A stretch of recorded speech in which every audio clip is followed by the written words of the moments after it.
Hello everyone, welcome all again. Now in the previous part we had discussed about the basics of what are chemical reactions, the definition of it, and with examples I had told you that what are chemical reactions basically, and we have also done the difference between the chemical reactions and physical reactions with examples and what are the major points that you should remember if you want to differentiate between a chemical reaction and a physical reaction. And then we were focusing only on chemical reactions because we are talking about chemistry, and chemistry is basically the reactions what we consider are all chemical reactions. And at the end of the previous session we had discussed about that what are all the observable changes that you can see from your naked eye while doing any in today's chemical class we are going to discuss about how you can learn about the basics of chemical equations and what are the basics of chemical equation, which is the second part of this chapter for class 10th. So in the second part we have to discuss about the chemical equations. We will also discuss about how you can write the chemical equation for any reaction and how to make a chemical equation more informative, how you can actually write your chemical equations in the most informative manner. And we will also discuss about how you can balance your chemical equations, which is very essential. So a chemical equation always needs to be balanced if they are not balanced. So first let's discuss about what are chemical equations. So chemical equations, they are also called as word equations, and they are actually the representation of any reaction. So when I am saying that a reaction, a chemical reaction is taking place, I have to represent that chemical reaction in terms of some equations called as chemical equations. And in chemical equations are basically a combination of the reactants on the left hand side and the products on the right hand side, and there would be an arrow between the reactants and products. Okay, so this what is the significance of this arrow? This also I will just discuss. But whenever you are writing a chemical equation, you have to write the reactants on the left and the products on the right hand side. And if there are more than one reactants or there are more than one product, you are going to add a plus sign, and there would be arrow that would be represented between the left hand side reactants and right hand side products. Now this is an example of a chemical equation wherein magnesium, it reacts with oxygen. The magnesium and oxygen are the reactants to give me magnesium oxide. Now writing the whole magnesium, the whole word oxygen, and writing the whole word magnesium oxide is too tedious. And in chemical equations, or when we are discussing about chemical reactions, we do not write the full names of the reactants and the products. Instead, to write the chemical equations in the most simplified manner, we actually add the symbols of the reactants and the product. So what we are going to do, we are, instead of writing whole of the names, we will just write the symbol of magnesium, which is Mg. Oxygen would be in O2 state, O2. So Mg and O2, they react together to give me MgO, which is magnesium oxide. Okay, now why these twos are there, this I will tell you later on when we will balance the equation. But as of now, just remember that the magnesium will not be written full. It would be Mg plus O2 give me MgO. So this is how you're going to write the chemical equation. Now the question that comes into existence is, what is the significance of this arrow that you are seeing? Okay, this significance of the arrow which is between reactants and products, what is its significance in this reaction or any reaction? The significance of this arrow is basically that it tells you the direction in which the reaction is taking place. That is, this arrow will represent that my reactants are reacting to give me products. So the significance of the arrow between the reactants and products just tells us that in which direction the reaction is going forward. Another question comes that how a chemical equation can be made more concise and useful for use.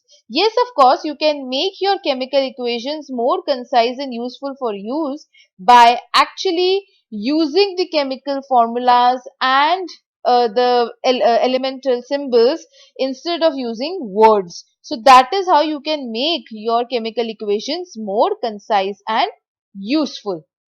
For example, let's say I have magnesium and oxygen giving me magnesium oxide. So obviously this is tedious. So what we had done, we have written the symbols to make it more useful. So Mg plus O2 give me MgO. Now this equation, you please see that in this equation, this is a simplified form. But the number of atoms of each, that is of magnesium and oxygen, is not same on both the sides.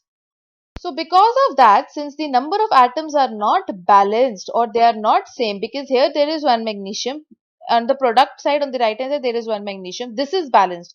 But on the reactant side there are two oxygen atoms, right? And here it is one oxygen atom. This is not balanced. Such equations which are not balanced equations are called as skeletal equations. They are called as skeletal equations. Skeletal equations are the equations in which the number of atoms on each side, on the reactant side, that is left hand side, and the number of atom on the right hand side, that is the product side, is not balanced. They are called as skeletal equations. So skeletal equations has no meaning in on writing the chemical equations. So you cannot write the skeletal equations only. You need to write the balanced chemical equation instead. And why there is a need to write balanced chemical equation? The need is that we all have studied about the law of conservation of mass. And the law of conservation of mass says that the mass can never be created nor be destroyed during any chemical reaction. Okay, it can only transform from one form to the another form. That is, if it is in the solid state, it can transform into a liquid state, right? But the total number of atoms will remain the same from the reactant side also and the product side also. That is, the total number of atoms on the reactant side should be equal to the total number of atoms on the product side. This is what is law of conservation of mass.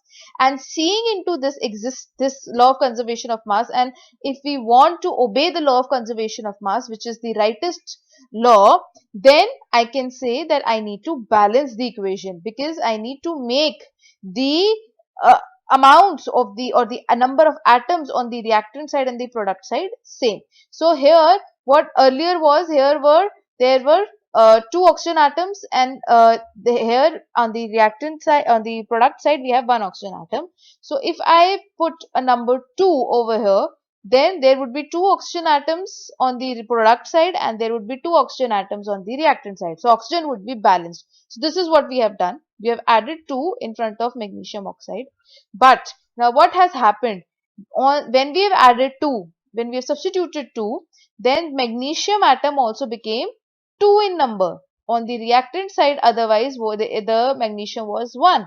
So what we will do, we need to substitute 2 in front of this magnesium as well. So when we multiply this magnesium number of atoms by 2, we make it 2. So there would be 2 magnesium atoms on the reactant side, there would be 2 magnesium atoms on the product side, there would be 2 oxygen atoms on the reactant side, there will be 2 oxygen atoms on the product side. And this equation is now called as balanced chemical equation, and this equation will follow the law of conservation of mass. So in order for us to follow the law of conservation of mass, we need to balance the chemical equation that we write. So wherever required, we balance the chemical equation. If your chemical equation is already balanced, then we do not substitute any numbers, because the equation is already balanced. So this is all we have talked about, that is the total mass of the reactant should be equal to the total mass of the products according to law of conservation of mass. So in short, if we do not want to violate the law of conservation of mass, we need to balance the chemical equation. So if somebody asks you why do you need to balance the chemical equations, you will write the law of conservation of mass and you are going to explain with an example that I've just shown you that we need and how we can balance the law of conservation of so how can we balance the chemical equation. So another example is this. In this example, we have said that zinc reacts with sulfuric acid to give me zinc sulfate plus hydrogen. So we are writing everything in terms of words. So such equation is called as a word equation. But writing such equation is very tedious. So we instead what we do is we actually write these symbols. And we have written symbol for zinc is Zn, H2SO4 is sulfuric acid, giving me zinc sulfate ZnSO4 and H2 gas. Okay. Now, see zinc number of atoms on the left hand side is equals to number of atom of zinc on the right hand side, which is 1. Okay. Hydrogen on the left hand side there are 2, number of atoms of hydrogen are 2. On the right hand side product side it is also 2, balanced. Sulfur again it is 1 on the reactant side. The number of sulfur atoms on the right hand side is 1. The number of oxygen atoms is 4 on the left hand side, and the number of oxygen atoms is also 4 on the product side. So the total number of atoms of each of the element is same on the reactant side as well as on the product side. So we need not there is no need to substitute any number. This itself is already balanced, and this is what is the balanced chemical equation for such a word equation. Similarly, H2 reacts with O2 to give me H2O. But see, H2, the number of atoms of hydrogen on the reactant side is 2. Number of hydrogen atoms on the product side is also 2. But the oxygen atoms on the reactant side is 2, but on the product side it is 1. So we need to multiply this H2O by 2 in order to balance it. Now the oxygen atoms have become 2 on the product side, it has become 2 on the reactant side.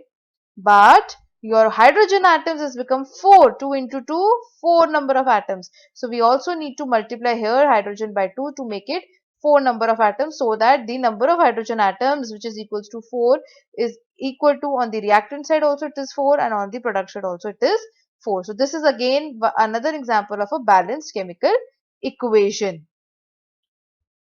Now this is one way to balance, but if you are a beginner, if you want to really practice or master how you can balance the chemical equations, that procedure I'm just telling you, the method is called as a hit and trial method, and this is only for the beginners. Please, if you already know how you can balance the chemical equations without taking into consideration any steps, so please do it directly, which is very good.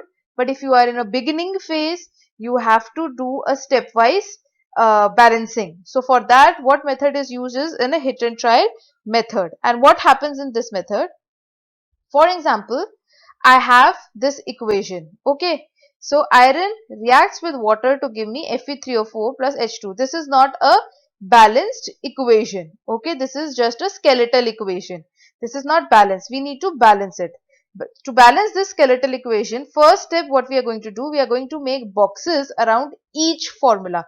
So around each of the reactant and around each of the product, you are going to first make boxes. So this is how you're going to make the boxes around each of the reactant and the product. This is your first step. Then the second step is you're going to list the number of atoms of each element. Now please remember how many atoms you can see or how many types of elements you can see in this equation. There you will be having iron element, you are having hydrogen as an element, and you are having oxygen as an element, right? So in this particular skeletal equation, you are having 3 types of elements: iron, hydrogen and oxygen. Now what is the number of iron, hydrogen and oxygen on the reactant side and product side? This is what we are going to take into consideration now. The number of atoms on the left hand side, iron atom is 1, hydrogen atoms are 2 and oxygen atoms is 1. On the right hand side, there are 3 iron atoms, 2 hydrogen atoms and 4 oxygen atoms, right? So the total number of the number of atoms from the left hand side and the right hand side you have just written. Now please see the total. Now the iron atoms total is 3 plus 1, which is 4. So 4 iron atoms are present in this equation. The total number of hydrogen atoms is 2 plus 2, 4. This also total number of hydrogen atoms is present in this equation.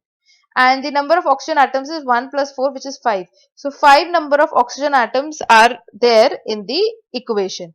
So the next step is, please remember, iron are 4, hydrogens are 4, and oxygen is 5. So next step,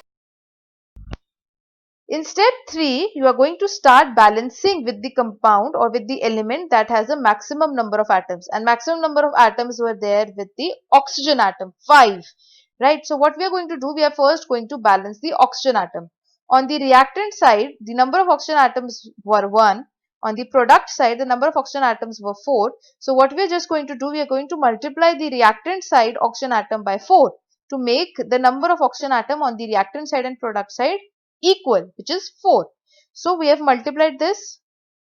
So now my equation would look like this, where I have multiplied my reactant side oxygen atom by 4. So there are 4 oxygen atoms on the reactant side. There are 4 oxygen atoms on the product side. Now we are left with balancing the iron atoms and hydrogen atoms. Now first you can either, because the number of atoms are the same for iron and hydrogen, which is 4. So you can either start balancing taking into consideration the iron atoms, or you can balance taking into consideration the hydrogen atom. Anything you can do it. So let's balance the hydrogen atoms. So if we want to balance the hydrogen atoms, so on the reactant side, how many hydrogen atoms are there? 4 2s are 8 hydrogen atoms are there. So what we will do, we just need to multiply this H2, because here it is H2, on the product side by 4 to make the number of hydrogen atoms 8 on the product side as well. So now on the reactant side, the number of hydrogen atoms is 8. On the product side also the number of hydrogen atoms is 8. We are only left with balancing the number of iron atoms. For balancing the iron atoms, again very simple. Last step. And what we are going to do, on the product side, you can see there are 3 iron atoms. On the reactant side, there are 1 iron atom. Just multiply this by 3. There will be 3 iron atoms on the reactant side. There would be 3 iron atoms on the product side.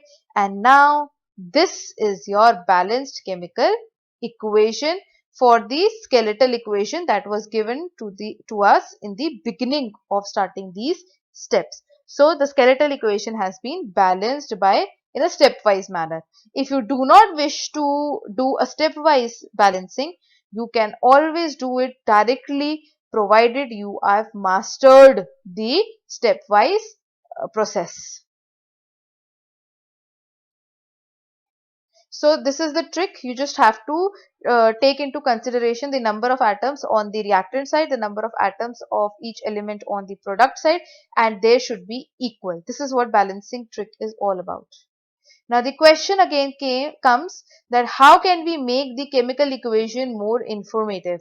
Yes, you have so far you have written your chemical equation in the using symbols or using the chemical formulas of the compounds. You have also balanced your chemical equations.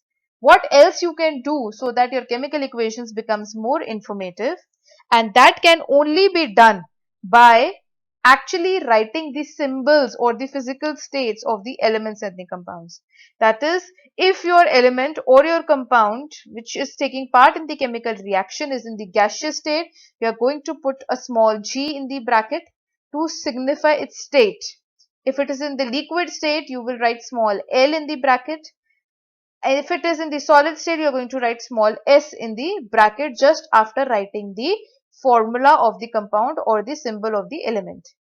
If your element or the compound is in the aqueous state, you are going to write in the bracket small aq. Now what do you mean by aqueous state? Please, aqueous states are those states in which the reactants and the products are present as a solution in water. That is, whenever you see a word written solution of copper sulfate, for example, solution means that there would be some solvent, that is nothing but majorly it is water, right? So whenever you see that a solution of copper sulfate is added to a solution of, let's say, iron sulfate, so the solution means that your copper sulfate and iron sulfate, they both are in the aqueous state. Okay, so wherever a word solution is there, I'm again emphasizing, wherever you see a word solution, that is your reactant or the product or the compound or the element, whatever it's be taking into consideration, that is in the solution state with a solvent, right? And more majorly it is water. For example, I say that I have iron. Okay, iron is basically iron, gold, mercury. They all would be in their native state, which is solid state. Reacts with water, which is in the gaseous state, which is in the steam form, to give me Fe3O4, that is in the solid state. So I've written a small s, and hydrogen gas is liberated, so that's small g. Similarly, carbon monoxide, which will be in the gaseous state, reacts with H2, which is again in the gaseous state, to give me CH3OH, or I can say methanol in the liquid state. So I write liquid. So this is how, by writing your equations in the form of symbols, by balancing it, and also by writing their physical states of the elements of the compounds, you can make your chemical equations highly informative. So just by looking at the chemical equation, I can say that by carbon monoxide reacts with hydrogen to give me methanol. Simple. So that is why chemical equations hold a very important place in chemistry. So we will discuss now about the NCERT questions, and they are very important questions. We need to write a balanced equation for the following chemical reactions. So there are certain chemical reactions that are given to us, and we have to balance it. So the equation is hydrogen reacts with chlorine to give me hydrogen chloride. So what we will first do is, we will first write the symbols of the reactants and the product. This is the first step that we will do. So we have written the symbol. Hydrogen symbol is H2, chlorine symbol is Cl2, and hydrogen chloride HCl is the symbol. Then we will add arrow, and then we will balance it. Now for balancing, again please remember, on the reactant side you have two hydrogen atoms, on the product side there is one hydrogen atom. So you are going to multiply your HCl by a number 2. So on the reactant side the number of hydrogen atoms is 2, on the product side also it is 2.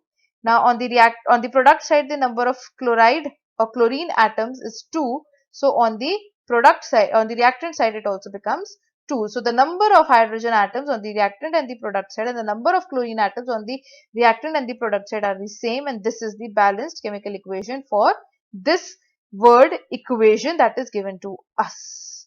Next part. The word equation is barium chloride reacts with aluminium sulfate to give barium sulfate and aluminium chloride. So we will write the symbols first. Barium chloride BaCl2 reacts with aluminium sulfate Al2SO4 thrice. Now how you are going to write these equations, this we will or how you are going to write the symbols of the compounds, this we are going to discuss in the next session.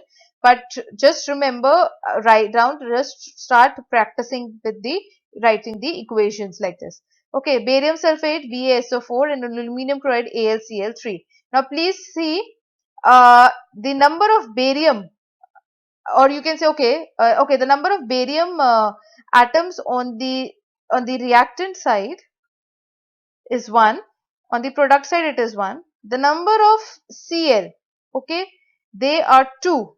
Chlorine atoms are 2 on the reactant side, but chlorine atoms are 3 on the product side. The number of aluminium atoms is 2 on the reactant side. The number of aluminium atoms is 2 on the product, or is 1 on the product side. The number of sulfur atoms is 3. The number of sulfur atom is 1. The number of oxygen atoms is 12. 4 into 3, 12. But the number of oxygen atom is 4. So there is a higher need to balance the chemical equation. So let's see. I have seen aluminium. Okay, there are 2 aluminium atoms on the reactant side. So we just multiply AlCl3 by 2. So there are 2 aluminium atoms on the product side now. Now number of chlorine atoms is 6. 2 3 is 6. On this side we have to multiply BaCl2 by 3, so that number of chlorine atoms becomes 6. 3 2 is 6. So chloride is also balanced. Now barium, number of barium atoms is 3. So I have to make my barium atoms here, we have to put 3, so that the number of barium atoms remains same on the reactant side and product side, which is 3. Done. Number of sulfur atoms becomes 3. It is also 3 on the reactant side. Number of oxygen atoms becomes 3 4s are 12. Here it also 4 3s are 12. So all the elements are now, or the number of atoms of all the elements on the reactant side and the product side is balanced. Okay. Next, sodium reacts with water to give me sodium hydroxide and hydrogen. First write the symbols. Sodium Na, water H2O, giving me sodium hydroxide NaOH and hydrogen gas H2, and just balance. See the total number of atoms on both the side and balance it. You are going to do it on your own and just check with the balanced equation that is written here for your practice. This is very. The next set of NCERT questions is write the balanced chemical equations with state symbols for the following reaction. With state symbols means for physical symbols, physical states. So you have to write the physical states also, and if at all if it in the question it is not written to write the physical states, then also you have to write the physical states, because there are 3 steps of writing chemical equation. The first step is actually writing the symbols of the elements and the compounds. The second step is to balance your chemical equation, and the third step is to write the physical state. So if it is not written to write the physical state, then also please write the physical state. This is very important. Okay. So question is, solution of barium chloride and sodium sulfate in water react to give insoluble barium sulfate and the solution of sodium chloride. So what you are going to do, first you are going to write the symbols. So barium chloride BaCl2 and sodium sulfate Na2SO4. Now please remember, solution word is there. Solution of barium chloride, that means barium chloride is in the aqueous state. So you are going to put in the bracket AQ. And sodium sulfate solution is also there. So sodium sulfate is also in the aqueous state. You are going to put A and Q. They react to give insoluble barium sulfate, barium BaSO4. You got insoluble, that is there were particles of barium sulfate in the container in which you have added barium chloride and barium sulfate. So if something is insoluble, it will be in the solid state. So you are going to put in the bracket, you write solid S, and a solution of sodium chloride. Solution again means your NaCl, which is sodium chloride, is in the aqueous state. Okay, once you have done this, always remember solution is there, the state would be aqueous. Once you have done this, you will balance the equation. Okay, so balancing is again your practicing. You are going to balance this equation. Answer is in front of you, but don't see the answer, do it yourself first. Then comes the second question, says the sodium hydroxide solution reacts in water, and this is then is added in water and is reacted with HCl solution to produce sodium chloride solution in water. So the question is, NaOH solution, sodium hydroxide, NaOH solution aqueous state reacts with hydrochloric acid solution HCl in the aqueous state to produce NaCl, sodium chloride NaCl solution again in the aqueous state, and water. Water H2 is always in the liquid state until unless steam is written over here, then it would be in the gaseous state, but this is water, it will always be in the liquid state. So you're going to write this equation, and please, this equation is already balanced. You are going to check on your own, but this equation is already balanced. The number of atoms of each element is same on the reactant product side, so no need to write, no need to multiply the number of atoms by any number while balancing. So this is all for today. So far we have discussed a lot about chemical equations and how we can write chemical equations and we can balance it. So we'll see you in the next class. Thank you.